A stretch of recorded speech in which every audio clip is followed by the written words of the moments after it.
श्राद्ध हमें पता है कि श्राद्ध आ रहा है और ये भी घर में सुनते हैं आज दादाजी का दिन है, आज नाना जी का दिन है, दादी जी का दिन है, इसमें कुछ खाना होता है, बेसिक चीजें पता है, लेकिन इसके लॉजिक के बारे में नहीं पता हमें। तो श्राद्ध क्या होता है, पितृ क्या होते हैं, आप उसके बारे में मैं जानना चाहूंगी। देखो, श्राद्ध जो शब्द है, हाँ, वो हमारे वेदों में श्रद्धा से बना है। अच्छा। श्रद्धा का मतलब कि अपनी फीलिंग्स, अपने इमोशंस उनके प्रति कैसे हैं। श्राद्ध कई प्रकार के होते हैं, जिसमें ये जो श्राद्ध आ रहा है अपने पितृपक्ष जिसे कहते हैं, ये आश्विन का महीना जो भाद्रपद के बाद आता है, आश्विन का महीना, कृष्ण पक्ष जो 15 दिन होते हैं, हाँ, वो पूरे के पूरे श्राद्ध के होते हैं। अच्छा, वो श्राद्ध पक्ष यानी श्रद्धा। अब ये श्राद्ध किसके किए जाते हैं, किसके श्राद्ध करने चाहिए? ये श्राद्ध उनके किए जाते हैं जो हमारे पूर्वज थे। पूर्वज का मतलब जैसे हमारे दादाजी, परदादाजी, पिताजी। एक पुत्र को, पुत्री का इसमें कोई विशेष रोल नहीं है, केवल पुत्र के लिए। अच्छा। एक पुत्र को 3 पीढ़ी के श्राद्ध करने का अधिकार है, यानी अपने माता पिता का, दादा दादी का और परदादा और परदादी तक उसको श्राद्ध करना चाहिए। अच्छा। अब ये श्राद्ध किसके किए जाते हैं? पितरों के निमित्त किए जाते हैं, पितृ। और अब ये पितृ कौन है? गीता में भगवान विष्णु ने क्या कहा कि मैं धातु में क्या हूं? स्वर्ण हूं। भगवान विष्णु गीता में क्या कहते हैं? मैं धातु में क्या हूं? स्वर्ण हूं। उसी प्रकार पितरों में भी मैं ही हूं, अरमैया नामक पितर हूं।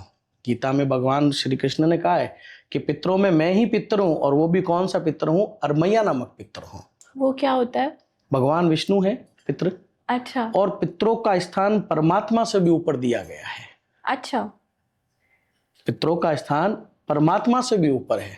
तो इसका मतलब ये है कि जो भी इंसान ऊपर जाता है मरने के बाद, क्या वो पितर बन जाते हैं? उनको बनाना पड़ता है, वो बनते नहीं है। जो आदमी अपना शरीर का त्याग करता है, ठीक है, देह को छोड़ता है, क्योंकि ये क्या है? देह नाशवान है, लेकिन इसके अंदर एक जीव होता है जिसे अपन आत्मा भी कहते हैं, सोल। हाँ, आत्मा। कुछ भी समझो, कोई पॉजिटिव एनर्जी, कोई नेगेटिव एनर्जी कहते हैं, लेकिन शास्त्र में उसे क्या कहते हैं? आत्मा कहते हैं, यानी हम लोग उसे जीव कहते हैं कि अपने शरीर में क्या है? जीव है जी। और वो जीव जो है वो वायु रूप में है, अपान और प्राण वायु। वो कहाँ होती है? नाभि में होती है मनुष्य की। अच्छा। अपने नाभि होती है ना, उसमें वो वायु होती है। जब ये वो जीव ये शरीर छोड़ता है, हाँ, और उस शरीर का जब दाग करते हैं तो उसको प्रेत संज्ञा दी जाती है। क्या दी जाती है? प्रेत। अच्छा। यानी वो जीव मरने के 10 दिन तक प्रेत रहता है। उसके निमित्त कुछ कर्म करने पड़ते हैं, फिर 11वें दिन एकोदष्टि श्राद्ध करना पड़ते हैं, नारायण बलि। फिर 12वें दिन सपिंडीकरण करते हैं उस जीव के पीछे, यानी उसके पिंड मिलाते हैं पितरों में, तब जाके वो पितृ बनता है। क्या बनता है? पितृ बनता। पितृ बनाना पड़ता है। अगर कोई पुत्र अपने माता पिता को पितृ नहीं बनाता है, तो वो जीव प्रेत योनि में भटकता रहता है। अब प्रेत योनि का मतलब क्या होता है कि ना तो वो कुछ खा सकता है, ना वो पी सकता है, क्योंकि उसके पास शरीर नहीं होता है। क्या होता है? केवल अंगुष्ठ मात्र जीव, यानी वायु होती है, वो केवल हवा होती है एक तरह की। जब उसको पितृ बनाते हैं तो उसको शरीर मिलता है, और अपने कर्म के अनुसार वो धर्मराज की सभा में जाता है। अब उसको क्या चाहिए? पितृ बनने के बाद खाने पीने, दान पुण्य की आवश्यकता होती है। और पितरों को सबसे ज्यादा प्रिय होता है श्राद्ध। श्राद्ध के दिनों में हमारा शास्त्र कहता है, अंत्येष्टि कर्म पद्धति एक पुस्तक आती है, ये मैं नहीं कहता, शास्त्र कहता, पढ़ लेना। आपके चैनल के माध्यम से बता रहा हूँ। दूसरा आता है सारोद्वार गरुड़ पुराण आता है, श्रीमद् भागवत कथा में भी आता है, मार्कंडेय पुराण में भी आता है, स्कंद पुराण में भी आता है। ये सारी चीजें इस पुराणों में है। उसमें लिखा है कि श्राद्ध के दिन पितर स्वयं इस पृथ्वी लोक में आते हैं, और जैसे अपने लिए उत्सव होता है दीपावली, होली, है ना, जन्माष्टमी, उसी प्रकार पितरों के लिए श्राद्ध पक्ष एक प्रकार का उत्सव होता है। वो वास्तव में आते हैं अपने घर पर जहां पुत्र रहता है, और वहां पर केवल अपने पुत्र से अपने श्राद्ध की क्या करता है, उम्मीद करता है। अगर वो पुत्र श्राद्ध विधि विधान से कर दे तो वो जीव क्या हो जाता है, तृप्त हो जाता है और खूब आशीर्वाद देता है।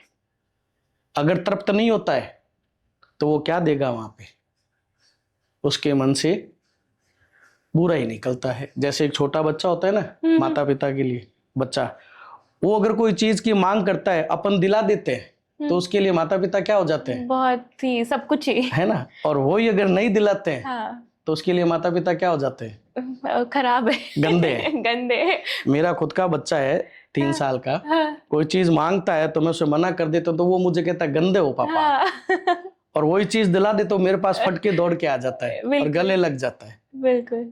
तो वही बात वहीं पे होती है नियम लागू। परमात्मा में संदेश देता है, देखो आप अपने बच्चे की पूर्ति कर रहे हो तो उसके लिए आप क्या बन गए, अच्छे। हाँ। नहीं दिलाओगे तो उसके लिए आप क्या बन जाओगे, गंदे। वो नहीं समझता है। उसी प्रकार पितरों को केवल श्राद्ध चाहिए, और एक पुत्र का धर्म बनता है कि माता पिता का श्राद्ध करना चाहिए विधि विधान से। क्यों? क्योंकि पुत्र जब भी जन्म लेता है उसमें मैं भी आता हूँ, हाँ। पुरुष की संज्ञा में आता हूँ, पुत्र हूँ। लेकिन माता पिता जीवित है तो अधिकार नहीं है, माता पिता की मृत्यु के बाद ही होता है। तो वो दादा दादी वो बताएंगे। हाँ। तो एक पुत्र जब भी जन्म लेता है तो उसके ऊपर 3 प्रकार के ऋण चढ़ जाते हैं। जन्म होते ही वो 3 ऋण लेके ही आता है साथ में। वो 3 ऋण कौन से होते हैं अपने शास्त्रों के अनुसार? देव ऋण, ऋषि ऋण और मातृ पितृ ऋण। देव ऋण यानी देवताओं का, देवता कौन? भगवान विष्णु, शंकर, ब्रह्मा, इंद्र आदि 9 ग्रह देवता आदि, ये देवता, उनका ऋण रहता है। ऋषियों का ऋण जो अपने सप्त ऋषि है उनका, और माता पिता जिन्होंने अपने को जन्म दिया है। देवताओं का ऋण कैसे चुकते हैं? अपन दान पुण्य करते रहते हैं। कभी मन आ गया इसको भोजन करा दिया, मंदिर में चढ़ा दिया दक्षिणा, तो वो दान है, तो उससे देवताओं का ऋण चुक जाता है। ऋषियों का ऋण कैसे चुकेगा? कि जब अपन हवन करते हैं कहीं पे भी तो उससे ऋषियों का ऋण चुक जाता है। इन 2 का तो अपन कभी ना कभी किसी न किसी रूप में चुका देते हैं। ऋषियों का क्यों ऋण है अपने? क्योंकि ऋषि क्या होता है, अपने गोत्र में आते हैं ना।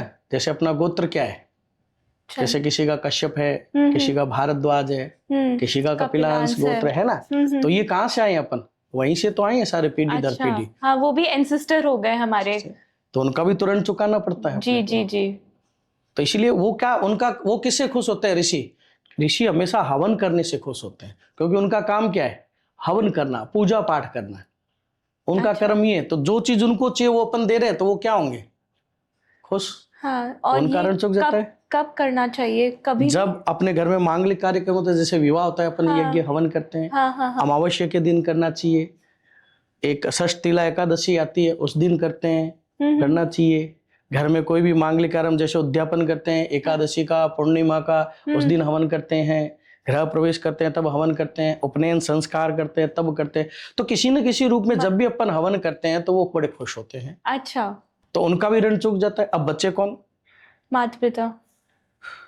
आज की जनरेशन इसमें विश्वास नहीं करती है। हाँ, तभी मैं और उसका बड़ा भयंकर परिणाम आ रहा है और हम देख रहे हैं, और बड़ा अफसोस होता है कि ये लोग कर क्यों नहीं रहे हैं। वो माता पिता का ऋण होता है मातृ पितृ ऋण, और वो केवल एक छोटे से रूप में करना होता है और वो उतर जाता है। वो होता है श्राद्ध। अच्छा, वो होता है श्राद्ध। अगर कोई पुत्र अपने माता पिता के निमित्त अगर विधि विधान से श्राद्ध कर दे तो समझो उसका मातृ पितृ ऋण चूक जाएगा। आपने एक छोटी सी बात ध्यान दी कि घर में जब पुत्र उत्पन्न होता है तो सबसे पहले काम क्या करते हैं अपन?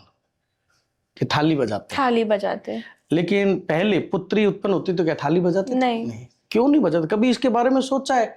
नहीं, अपने को पता ही नहीं है। हाँ, लेकिन वही आजकल वो लड़कियों में भी थाली बजाते हैं। लेकिन ये ठीक है, आजकल मैं कहता हूँ पुत्र पुत्री, बेटा बेटी एक समान। मैं भी कहता हूँ। हाँ। लेकिन कहाँ पे एक समान है? शिक्षा में। पुत्री और पुत्र में, शिक्षा में कोई भेद मत करो। जो पुत्र पढ़ाई करना चाहते हो उसको करो, जो पुत्री पढ़ाई करना चाहती है वो भी करो उसको।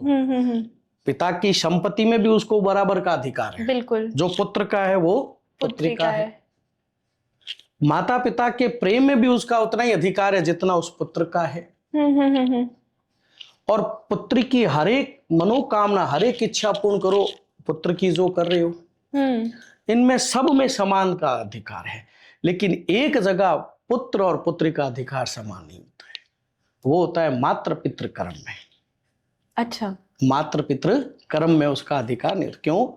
क्योंकि ये अधिकार शास्त्र ने, वेद ने, हमने नहीं, ये हमारे शास्त्र वेद ने केवल पुत्र को दिया है, और श्राद्ध करने का अधिकार केवल पुत्र को ही दिया है। क्योंकि माता पिता का गोत्र किसे लगता है? पुत्र को, पुत्री को नहीं लगता है। चेंज हो जाता है, चेंज हो जाता है। क्योंकि ये अधिकार सगोत्र को। अब कोई कहता है कि पंडित जी विवाह नहीं हुआ तब तक तो गोत्र है, लेकिन वो मानना नहीं जाता है, वो तो बदल जाएगा आगे जाके। तो पुत्री का हर जगह मैं कहता हूं अधिकार दो, पुत्र के समान दो, और पुत्र से अधिक दो पुत्री को।